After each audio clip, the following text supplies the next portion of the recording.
Pune drugs party प्रकरणी थोड्याच वेळात निकाल दिला जाणार आहे। प्रांजल खेवलकर यांच्याशी रोहिणी खडसे चर्चा करत असल्याची माहिती आहे। पुणे ड्रग्ज पार्टी प्रकरणी सुनावणी आता पूर्ण झालेली आहे। या संदर्भात थोड्याच वेळात निकाल दिला जाणार आहे। ज्येष्ठ नेते एकनाथ खडसे यांचे जावई राष्ट्रवादी काँग्रेस शरद पवार गटाच्या नेत्या रोहिणी खडसे यांचे पती प्रांजल खेवलकर यांना पुण्यात ड्रग्ज पार्टी प्रकरणात अटक झाली होती आणि त्या संदर्भात आता थोड्याच वेळात निकाल दिला जाणार आहे।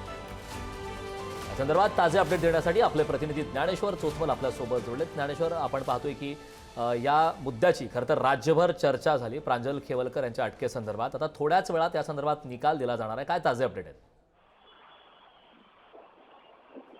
खेवलकरसह 4 आरोपींना आज पुणे कोर्टात हजर करण्यात आलेलं होतं। यातली सुनावणी जी आहे ती पार पडलेली आहे आणि कोर्टानं निकाल राखून ठेवलाय। काही वेळानंतर या प्रकरणात निकाल दिला जाईल।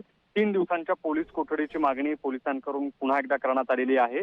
यापूर्वी 2 आणि 2 असे एकूण मिळून 4 दिवसांची पोलीस कोठडी प्रांजल खेवलकरसह 4 आरोपींना मिळालेली होती आणि आता आणखी 3 दिवसांची पोलीस कोठडी पोलिसांनी मागितलेली आहे। यावर कोर्ट काय निर्णय देत आहे? न्यायालयीन कोठडीत रवानगी करताय आरोपींची का पोलीस कोठडीत रवानगी करताय हे पाहणं महत्त्वाचं असेल। मात्र ही सुनावणी सुरू असताना जो काही युक्तिवाद झाला त्यातले 2 महत्त्वाचे मुद्दे आहेत। असं म्हटलं गेलंय की खेवलकर यांच्या मोबाईलमध्ये काही आक्षेपार्ह व्हिडिओ आणि आक्षेपार्ह चॅट आढळून आलेली आहे। सगळ्यात महत्त्वाचं म्हणजे जे ड्रग्ज सापडलेला आहे तर त्याचा उल्लेख चॅटमध्ये करण्यात आलाय, ज्याला माल असं म्हटलं गेलंय। मात्र हा शब्द नेमका कशाशी संबंधित आहे याचं देखील विश्लेषण पोलिसांना करायचं आहे, त्याचा तपास पोलिसांना करायचा आहे।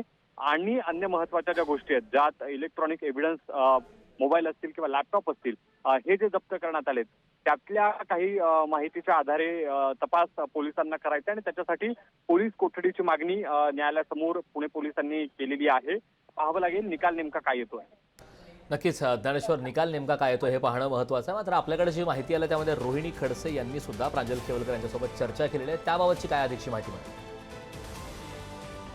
वकिली पोशाखात रोहिणी खडसे ह्या न्यायालयामध्ये आलेल्या होत्या आणि कोर्टरूम मध्ये जेव्हा ही सुनावणी सुरू होती तेव्हा देखील त्या न्यायालयामध्ये उपस्थित होत्या।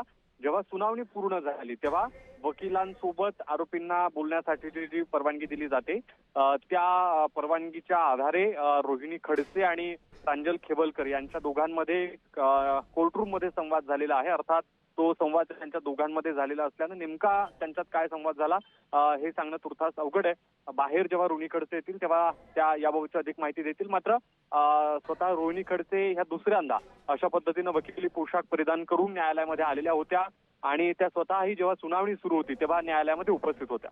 अगदी ज्ञानेश्वर, खूप खूप धन्यवाद या महत्त्वपूर्ण अशा माहितीसाठी।